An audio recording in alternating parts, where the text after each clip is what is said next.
কাৰ্যসূচীত ৰবিবাৰে ৩৯ সংখ্যক ভাটকুছি আটাৰ থানৰ প্ৰতিষ্ঠা দিৱস পালন কৰা হয়।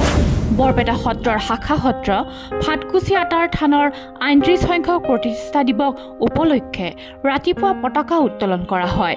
পতাকা উত্তোলন কৰে বৰপেটা জিলাৰ প্ৰাক্তন আয়ুক্ত তথা ভাটকুছি আটাৰ থানৰ সভাপতি থানেশ্বৰ মালাকাৰে। ভাটকুছি আটাৰ থানৰ ৩৯ সংখ্যক প্ৰতিষ্ঠা দিৱস উপলক্ষে ৰাইজৰ কুশলাৰ্থে ১২ ঘণ্টীয়া পালনাম অনুষ্ঠিত কৰা হয়। উক্ত পালনামত বৰপেটা সত্ৰৰ ডেকা সত্ৰীয়া গৌতম পাঠকৰ লগতে বৰপেটা অঞ্চলৰ ভালে সংখ্যক ভকত বৈষ্ণৱে অংশগ্ৰহণ কৰে।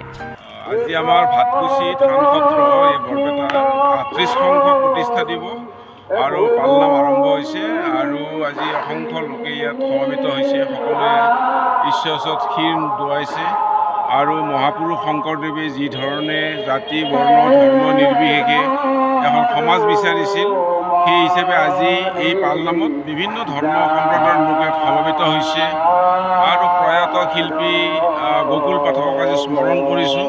তেখেতৰ অতি আকাংক্ষাৰ অতি আশাৰ এই সত্ৰখন আছিল আৰু তেখেতে ইয়াৰ সভাপতিৰো আসনত আছিল আৰু তেখেতৰ পিছত মই ইয়াৰ সভাপতি হিচাপে ইয়াত আছোঁ।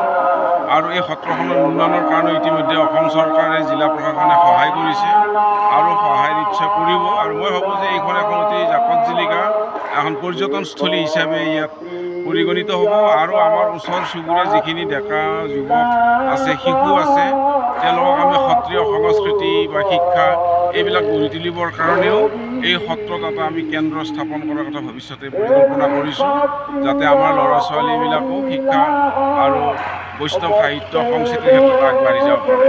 গতিকে আজি পালনামৰ যিটো ইয়াত ৰাইজৰ সহযোগ, ই অতি ইতিবাচক, ই অতি প্ৰশংসনীয়। মই সদৌতিলৈকে আন্তৰিক শ্ৰদ্ধা আৰু সেৱা জনাইছোঁ।